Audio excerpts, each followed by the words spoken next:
Hello, I'm Reggie Young. I'm here with Sebastian. Sebastian, if you could take a quick minute to explain a little bit about who you are and how you got started. Hello, Reggie. Thank you very much for the invitation. Thanks for having me so immediately on the podcast.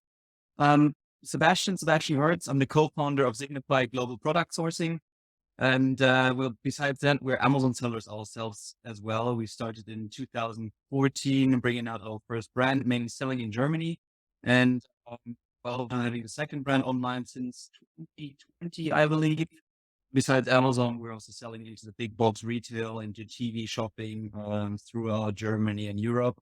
Yeah, and now we're helping other Amazon sellers as well to do some proper sourcing, and the ones who are established with some bestsellers already to literally save them millions of dollars, quite often in better sourcing and finding cheaper solutions. And next help we're building up right now is getting into big box retail, to TV shopping, and so on. I hope that was a quick, short summary. So an Amazon seller grew his own demands to, well, another business. Yeah, totally. I kind of the same story with me as well. Like, started selling online and then Amazon seller, and now I help other Amazon sellers as well. When it comes to sourcing products, where do most people source products? Is it just China, or do you find other markets to be viable as well? Yeah, I mean, of course, originally, I mean, most of them are doing sourcing in China. China is still also our biggest business. And we ourselves used to live in China. My better half, she's doing sourcing for, by now, it should be 18 years. Wow. She lived for 12 years in Asia, 9 out of that in China. I was 6 years in Asia and 3 out of that in China. We got to know each other as expats, foreigners in China, and she's been doing the sourcing back there already. And this is how she also got started doing sourcing for bigger companies, the big DIY stores in the world. And later on, we just found the idea, hey, I'm selling on Amazon. Can I do sourcing for my products as well? And this is how, of course, sourcing China started. A lot of them right now. Back to your question, we used to have about 90% of the sourcing from China and only 10% outside.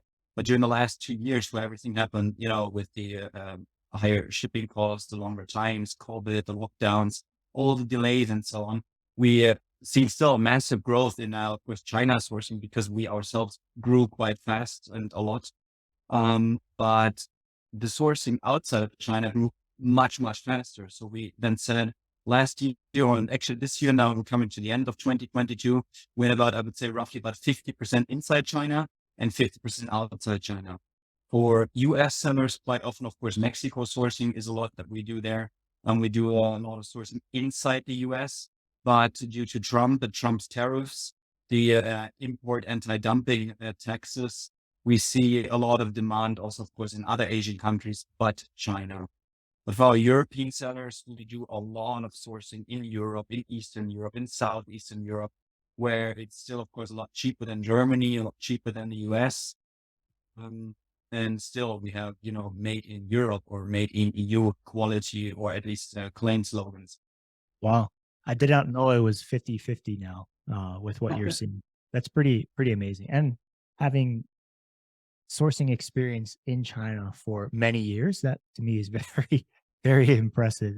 I would imagine that you guys get really good pricing, and have a good network of of contacts built out there.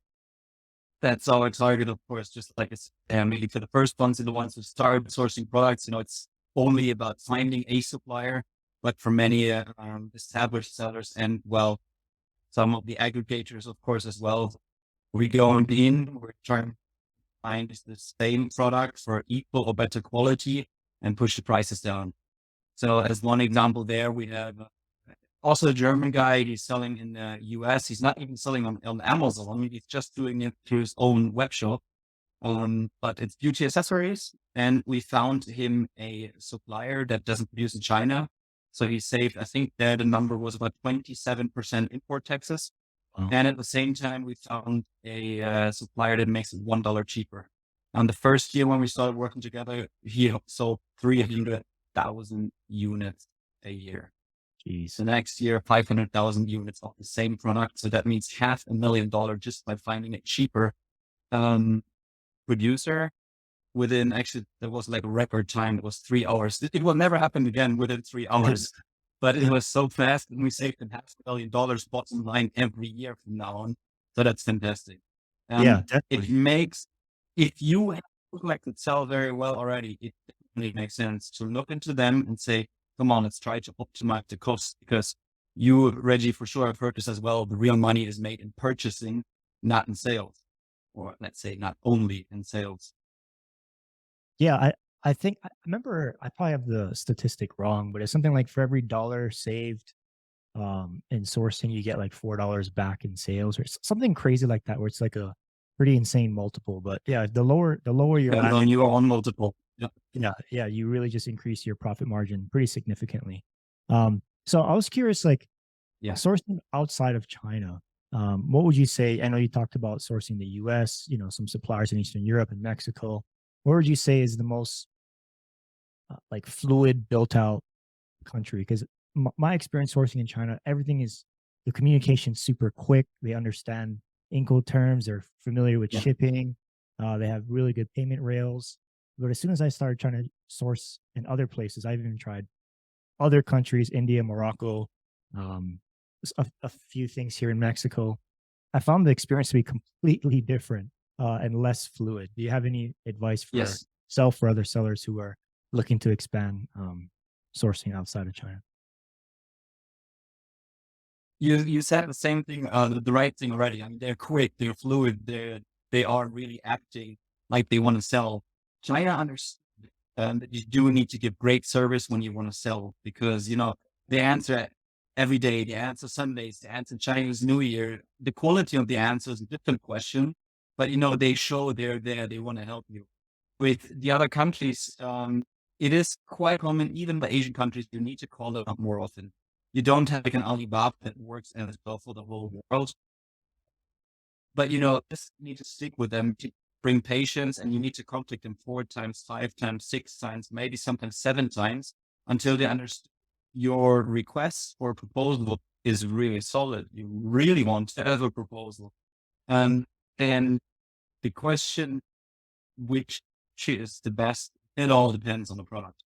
So we're looking at, when it comes to metal products, it may be a different region. When it comes to plastic, textile, or let's give it an example. You won't find fresh squeezed orange juice in Canada, and you may not find cork in the Eastern Europe or in the Eastern European parts. So it all depends where you go. You will find manufacturers pretty much anywhere. You just gotta bring more patience. It will take longer, and it's quite common that you need to bring a bit more time, a bit more patience in there. But once you build them up with the relationship, and once they understood that private label is also an option for them, means also smaller sellers can become their good potential customers for a long time, then, I mean, they will also, of course, deliver. And you will have a close relationship, not only with the sales agent, like you most of the times have it in China, but very often also with small family owned than the management or the company owners themselves. Yeah, totally. I was even thinking too, like I've had some of my friends who have sourced in other countries, and they had paid the supplier and or the manufacturer, and ended up the deal fell through, and they couldn't get their money back. Are there any like ways you recommend when you're dealing with another country and something falls apart? How do you make sure that you're securing your finances? And of course, don't make 100% upfront payment, and use quality control. That's Right. definitely.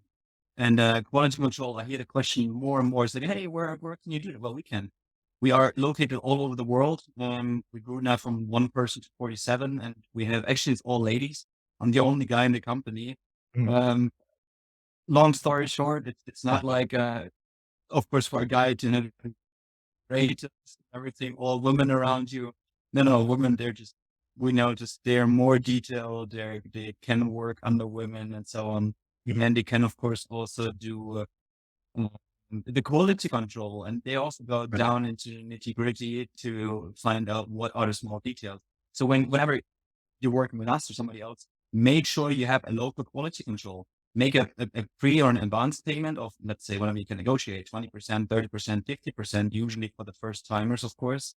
But before anything final is paid, I mean, make a local quality control. Go into the factories, you pick the units which you want to have a quality control done on, not what the supplier, of course, gives you or sends you. And when it's, for example, if it's in Europe, within the EU, you would have a much more closer security. Because to say, within the EU, it's kind of easy to sue somebody else, and or to get access through the banking system to, that your money is more safe, more secure, and you have more rights to be protected in there as well.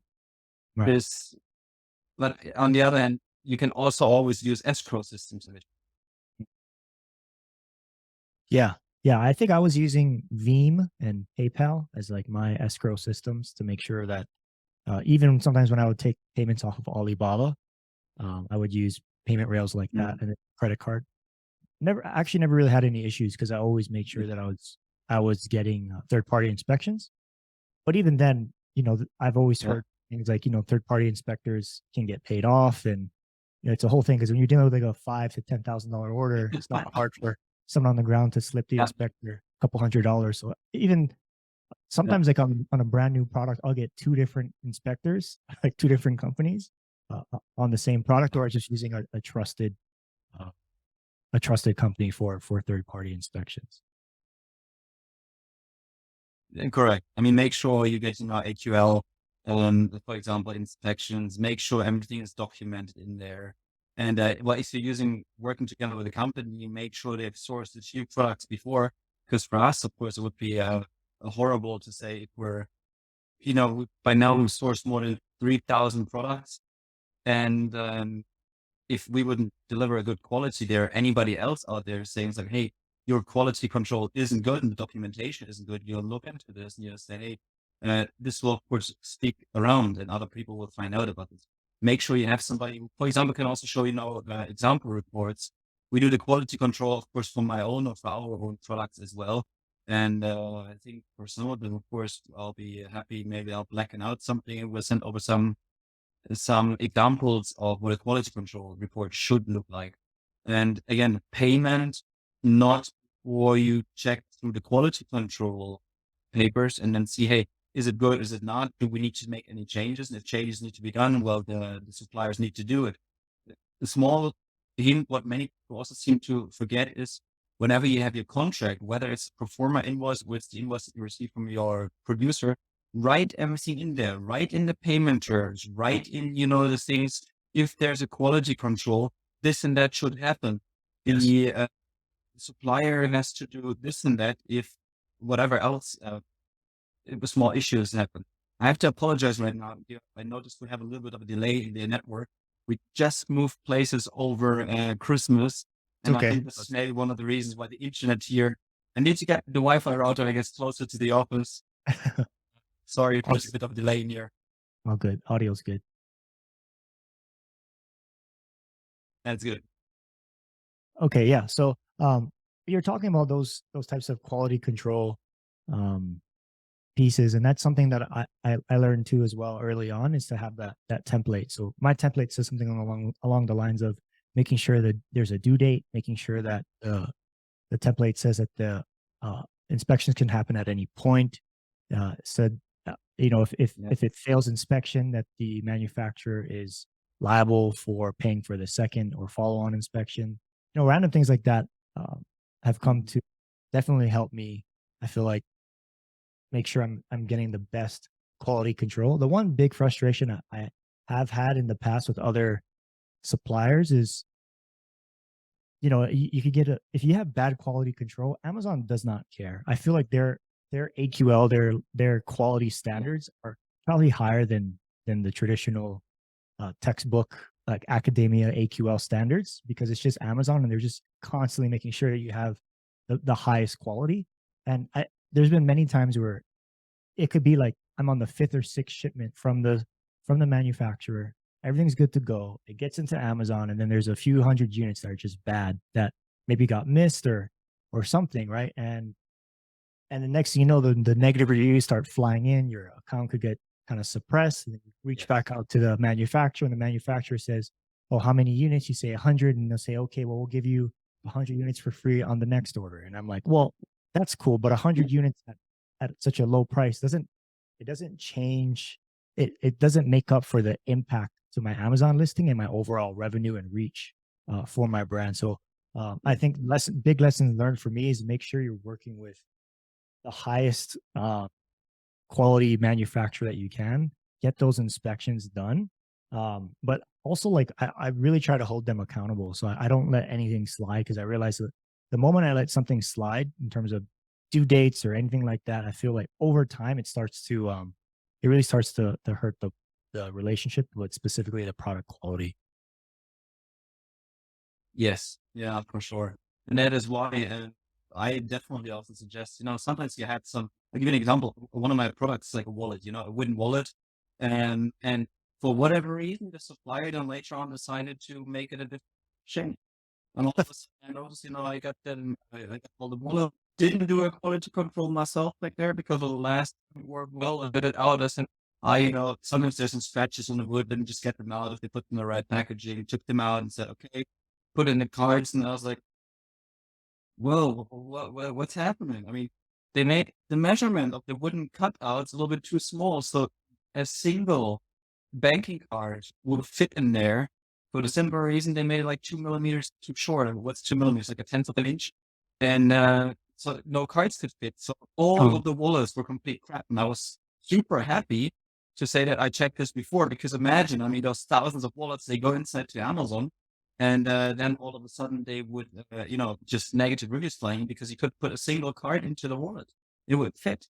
And what I negotiated with them, or not negotiated, I said, you know what, you pick up the stuff, and it was in Germany already. It was imported, paid all the taxes. We did all the bureaucracy and everything. So we got the stuff shipped back to China. They wanted to see the quality themselves. I was like, sure, go ahead, but you're paid for that.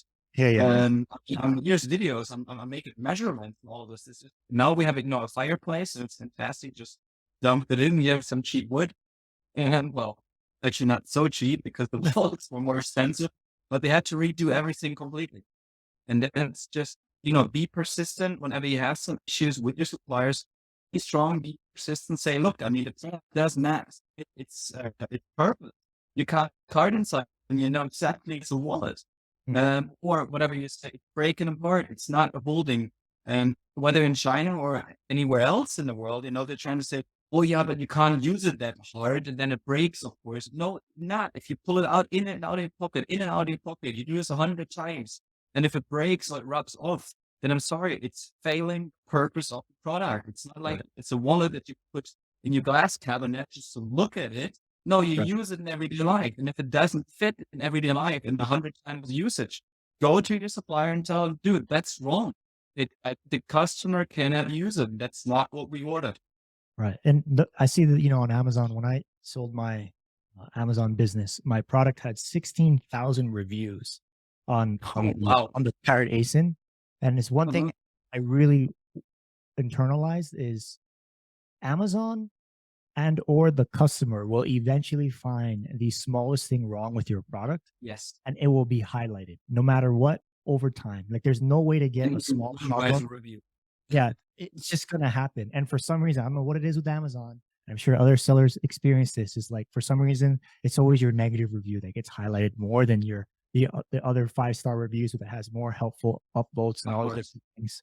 But yeah, definitely a struggle there, and that's why when I'm also sourcing products, I try to be as clear as I possibly can about the product requirements, and that's every Yes. single product I've ever sourced. I had no idea what the product requirements should be in terms of the specifications when you get down to like for example I was selling stencils at one point and I knew I Mhm. wanted stencils to be a certain size. I knew I wanted certain font type, uh, but then when I go and I reach out to the supplier, the manufacturer, I say I want this size and I want this font type, and then they're asking me about, well, what millimeter thickness and what specific type of material, like is it, do I want 002 or 004, all these different things, right? So um, one of the things I teach in my product sourcing course is, get as much information as you possibly can. You can maybe even reach out to a manufacturer that is brand new to the game, just one person, and talk to them like you're going to source the product. They'll ask you all those initial questions, and then you can go and do the research on Yes. thickness and all these things, and then kind of build up your product requirement sheet a little bit more before you go reach out to the bigger level suppliers. But even throughout uh, the sourcing phase, I was always adding to my quote unquote product requirement sheet that has literally a list of every single thing I could think of, like color codes from RGP, like Yeah. from printable to visual color codes, the thickness, everything possibly could think of, even down to things that are emotional, like must be flexible, something like that, right? Or something more of a Yes. soft variable, just so I can have this massive one document of all the product requirements with those templates that kind of cover me as best as I possibly can for AQL standards, for things like that. And that for me was a Google Doc that I just kept continually updating, and then would export and Yeah. give them again. And I would attach that to the invoice, because then that would cover me legally, right? I think a lot of the times you may work with a supplier or manufacturer, and people start to slip and they don't get inspections on every order. They don't send the attached requirements for every order. And like the moment you don't do that, depending on who you're working with, whenever you try to get your money back, that kind of stuff can come back to bite you, because it is still, a legal contract at the end of the day, and you want to make sure you're covering yourself. Yeah. And it's a fantastic idea, especially when you get deeper into the sourcing and you're looking for specific producers already. What we usually do is when we go, for example, to China, we usually look up to about 30 potential producers, 30. Outside of China, usually for about Please. 60.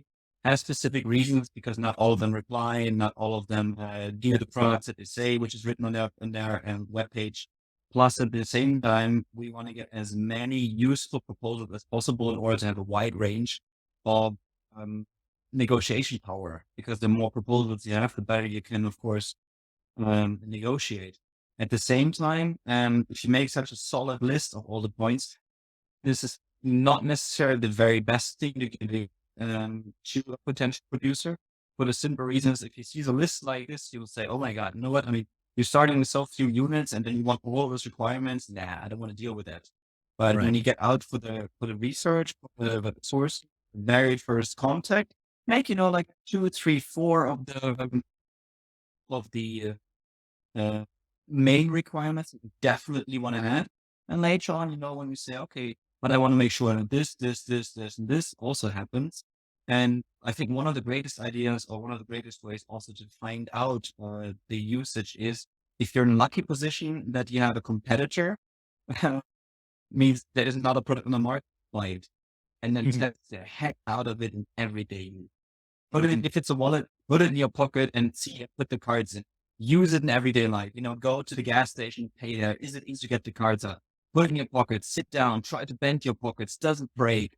And all of the things. Really take it like a product, like you want to be a massively good Amazon buying reviewer, and try to find all of the weak spots, because then you will find out what are the things that you want to make better in your own product. Yeah, totally. I love that. When I was selling a chef knife, and I got like 5 samples from the best suppliers that I was able to negotiate with, I got all Mm. the samples sent to my place, and I knew this knife that I wanted to sell, but I still brought. It was kind of weird. I showed up to work with 6 chef knives. I was in the military, so like I show up to work with a bunch of knives, like big 6-inch chef knife. I'm like walking around the office trying to find people to be like, "Hey, how does this feel in your hand?" Or like, "Hey, which," and then I realized, like, okay, everybody had different experiences than what I did and what I thought. So what I always had to Yeah. map my market research to the knife, but it was still really great to, like you said, I would try to. I never really. I'm not like much of a cook, so I never really cook with the knife. I could tell what was sharp versus what wasn't, and what felt good in the hand versus what didn't. But asking Yeah. different people, hey, which chef knife would you buy? For like always asking that right question, which Absolutely. looks like the highest perceived value. Which chef knife uh, Yeah. feels best in your hand, or why do you like this knife over another knife? And I would asking those Yeah. questions actually gave me a lot of insight in terms of what people cared about, even though it's just a small data set of 5 people. When I overlap that with the macro data research that I was doing, it really helped me kind of narrow down on what people are looking for. But the big thing too, as well, I found interesting was people are always, when I asked them questions related to, like for example, I finally got like this journal that I'm trying to help other people with, like sell. Yeah, I can Mhm. ask different people their advice on it, but a good portion of people will always give me advice from a business perspective, which I do value, but I'm always asking Yeah. from a customer perspective. Because some people will say, hey, like you Yes. should, this should be this way because of that. And I'm like, okay, like I understand that perspective. But so I think it's super important to, when you're asking questions amongst friends and family to get more research or insight, try and look at the response and ask yourself, are they responding from the customer's point of view, or are they responding from a business owner's Yes. point of view? Yeah. Because the two different data could mean two different things for sure. Um, so cool. Next thing I kind of want to talk about really quickly was, if someone's trying to source a custom product, like something maybe completely different or big enough where it maybe would require a mold, or it's not as easy as slapping a logo on it Yeah. and a box. What kind of advice or services do you offer that can help people tackle such a uh, huge goal, a huge problem? Making products from scratch when you don't like have a competitor. When it comes to, let's say, a mechanical, or you are creating tech molds, making 3D models, making 3D designs, packaging design, all of those things. Yes. And pretty much everything around through the range, and we can help with the patent verification. If there's a patent in there, if you want to get yourself a patent, all the certificates that are needed, do a certificate research of what will be the ones needed, and as well as help finding producers who have this certificate, and or if there's none in the market, then we say it doesn't matter. We'll find all the producers, and then we'll go to the next step and go and make sure that we do get the certificates. So we are also working together with TUV, with DECRA, with SGS, with several others, Mm. and accredited testing facilities as well. If tech pack is needed, like 3D design drawings and so on, will help with that. We're even, on the other hand, also creating right now some electronic products with electronic circuits. Uh, I'm luckily myself an electrical engineer by university, so I've studied all that stuff. And when it comes to packaging, we can help there. Uh, Market research, I would say, is that this may where it would end.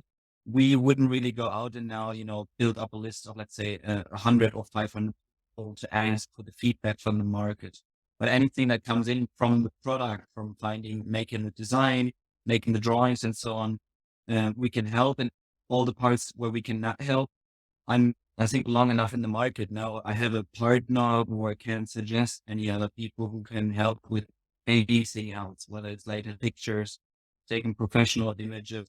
We do the normal background images as well, but professional graphics design. Somebody who makes professional videos, somebody who does the 3PL, logistics, fulfillment, the taxes, the cross-border country taxes, Yeah. and all of those things have a network until all the way to the exit. And I guess, well, Reggie, you as one of the exit consultants, I guess you'd be definitely the right person in there as well when it comes to that point or at the stage in your business.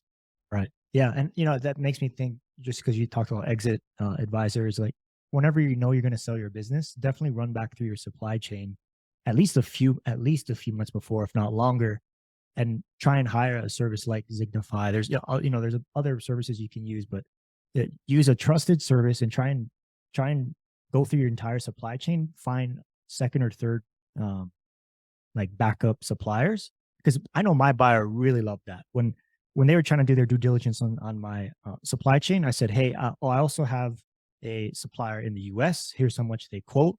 Here's how much they can do. Here's his contact information. Here's photos of the sample that they made. Here's my primary supplier, and here's my second and third supplier. I've never had to use any of them because my major supplier was really good. But I was kind of, I didn't fully plan for my exit because I knew I wanted to exit, but when I decided I wanted to exit, it was like COVID had happened, and the supply chains were already tightening up, and Yeah. I decided instead to sell it within 3 months instead of planning like a 6 months to 9 months out.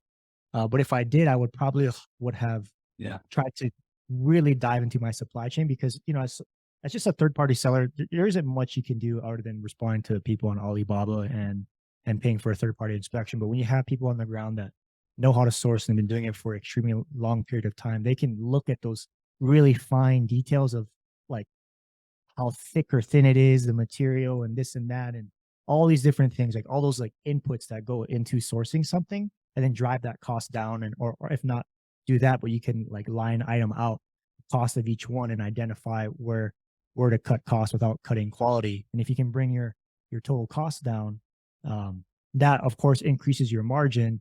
But if you can do that and then bake that into your current process, when you go to sell your business, you can reflect back those savings all the way down to day one of when you sold. So like say for example, your product costs landed into Amazon were $2 a unit. But right before you go to sell your business or you use a service, now that and you're up and selling and you're just trying to find ways to optimize, if you can bring that cost down to $1, well now you can literally have saved $1 all the way back through your P&L, which can really make a huge difference when it comes to selling your business. So it's definitely worth uh, looking into more.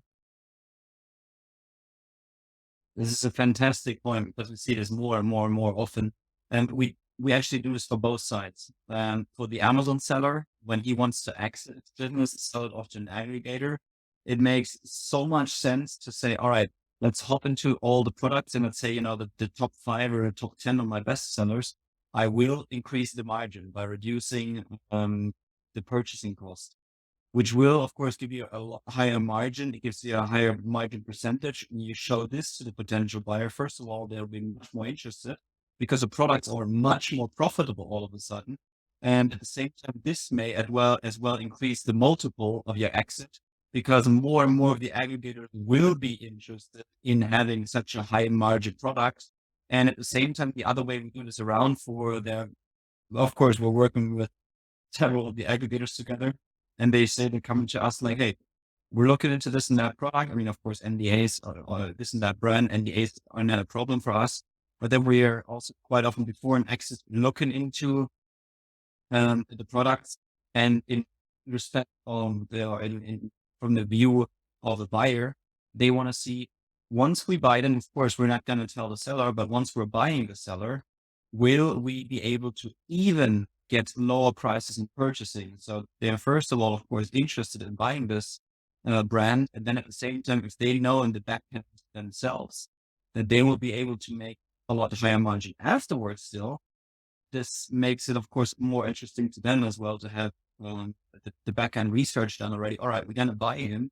And later on, I know that we're going to increase by another 12 or 15 or 20% in the margin.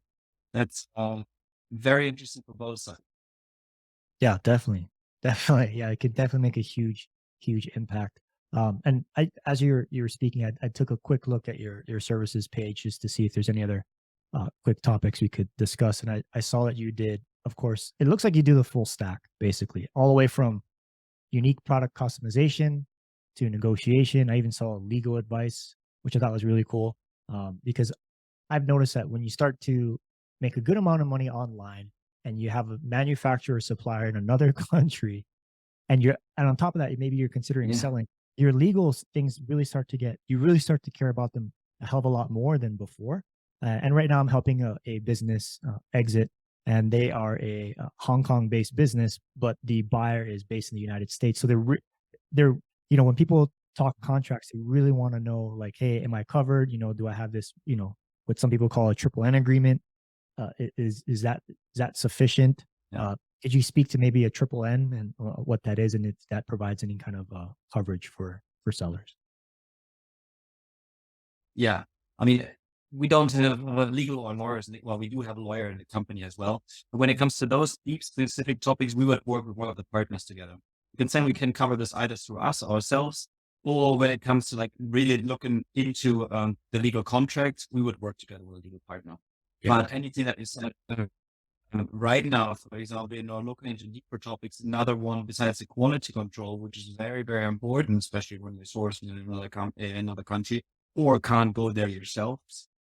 Another one also finding logistics. Right. So for almost any of our projects, we usually include it to say, hey, let's look into finding a logistics company. We'll get it there quick, cheap, and also secure, depending on whatever insurances you're going to buy with it for the shipping. But all the additional ones, all the topics that come after having a product, then, even if you need like not necessarily logistics, but a fulfillment company within your country, we may know somebody, and we're happy to create a connection with them. Right. Yeah. So And yeah, yeah, and totally, like, target same. is anything that Amazon's we do it ourselves. We source products for ourselves in the same way we source them for them. We want to do this for others. Yeah. Yeah. Makes sense. And, we can save a bunch of money on product costs, but then what happens is a lot of people, we may beat down the price and get a good price from Alibaba. And then we go and use some other freight forwarder that's maybe more well known, but then they are just super expensive. Yeah. And one of the easiest ways to save money on freight is to work with a Chinese freight forwarder, and then probably one of which is pretty well networked. So I would imagine if you have been sourcing for years and years and years in China, you probably have some of the best freight forwarders that are very reliable. So offering that full stack, I think, is extremely valuable. And then one thing I want to quickly mention is, it's a little bit off topic here, but I remember when I started getting successful in one of my products, I decided to trademark it in China because I heard, you can trademark in the United States for brand registry, but China has a first to file trademark. And I was like, I don't need that. But then I remember hearing that someone can actually block your export if they go to trademark your exact same brand. So I never wanted that. It's part of my actual Amazon checklist behind the vault is like, once I get to a certain point, I'll be reminded to file the trademark in China. And I'm really glad I did that on the product that I sold, that I ended up exiting, not because I dealt with any kind of legal issues, but because what was crazy is literally like a year after I sold my business, a company reached out to me and they said, "Hey, do you mind adjusting your trademark? Um, we think it could be in confliction with ours." So I reached out to my lawyer and I was like, "Hey, do I have to do this? Is it going to cost me anything? Like, what's the benefit of doing this or not?" And they said, "Well, um, if anything, you're just helping them out." I was like, "Well, can we get money out of them?" They're like, "Yeah, probably like 2 grand." I was like, "Okay, can you, message them for me, and then I'll cut you in on the cost." They're like, "No, we only charge per hour." And I was like, "Huh." So then I just decided to email them myself, and I said, "Yeah, I'll adjust the trademark." Um, and then I looked at their website, and I looked at they had like a profit and loss statement, and they did something like $1 billion in sales in the previous year. So they're like a huge medicine manufacturing company. And I was like, Uh-huh. "Oh." So and instead I said, "Yeah, I'll charge 5 grand and I'll adjust my trademark." And they ended up paying me 5 grand, which I thought Mm. was insane. So it's like I did like a first Yes. trademark, and one, I made sure I protected my business, created a moat, right, which helps create a story when you're going to sell your business. You can say, "Yes, this is all the protections I built in my business." But then I just never once imagined that another company would pay me to Did you have adjust. any setbacks in your own selling in one brand? Yeah, yeah, no setbacks at all. And part of the reason is when I went to file my trademark, you can file Chinese trademarks, right, based off of classes. So I chose like 2 classes because I want to maybe scale to another product area. Um, but the company that was selling their that came to me, they're selling like huge medical equipment, and there's no way in hell I'd ever be competing with them. But it was just a Yeah. crazy story about sourcing in China and just taking that extra step to defend your supply chain. Yeah. If there's any help needed as well, we do have lawyers inside China for those topics there as well. So this is very often very helpful because if you have, for example, let's say problems with a producer in China and you're sitting in the US and Mexico and Europe, you're pretty much screwed if you don't have any local Chinese support in there and local Chinese lawyers, because why should you listen on the outside? You'll always lose. And it's the same, when you're going pretty much on the road and you're a pedestrian and a car runs you over, you're the smaller unit. And you're pretty much bigger one has always lost. So if you actually get into some trouble such China and you want to start suing somebody, then there we have some help inside China as well. Right. Yeah, and that those on the ground contacts cannot be underestimated for sure. Uh, So, last big question I want to ask here. So you talking about how you guys offer logistics solutions as well. Do you guys have contacts on the ground for warehousing? We talk about uh, Amazon limiting how much inventory that can be sent over for someone's ordering a high order quantity to keep the costs low. yes. do you guys have contacts in China for warehousing that can can help out with that? Yes, yes, of course. I mean, that's a quite common topic right now as well, that a lot of them, you produce in big masses, but you want to store in between.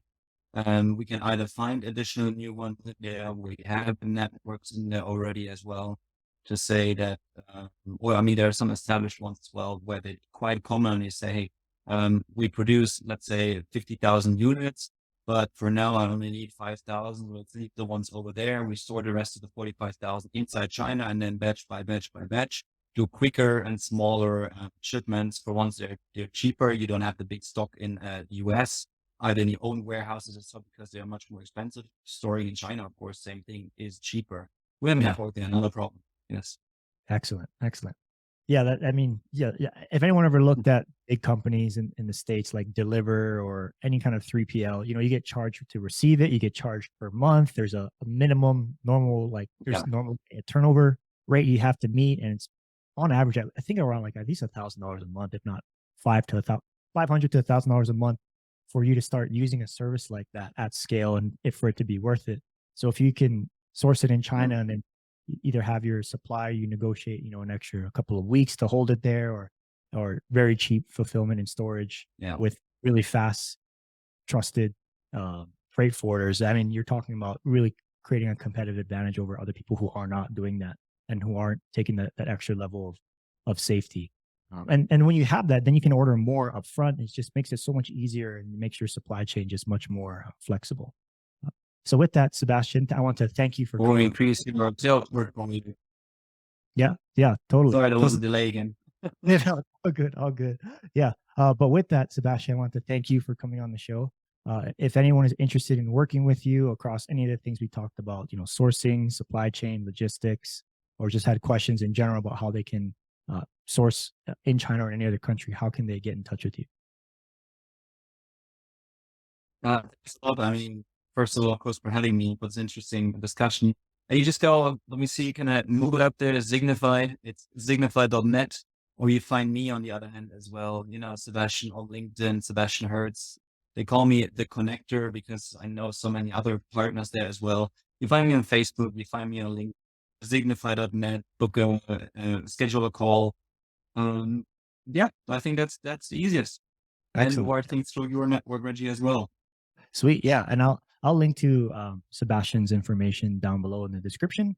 Then of course everyone can, if they're interested, they can check out my course on how to source inside of the vault. And then I'll also link Sebastian's contact and Signify in there as well. So thank you everyone for coming on the show, or thank you, Sebastian, for coming on the show, and for you on the other end listening to Thank you very much for having me. Yep. Take care. Have a good one. Bye-bye.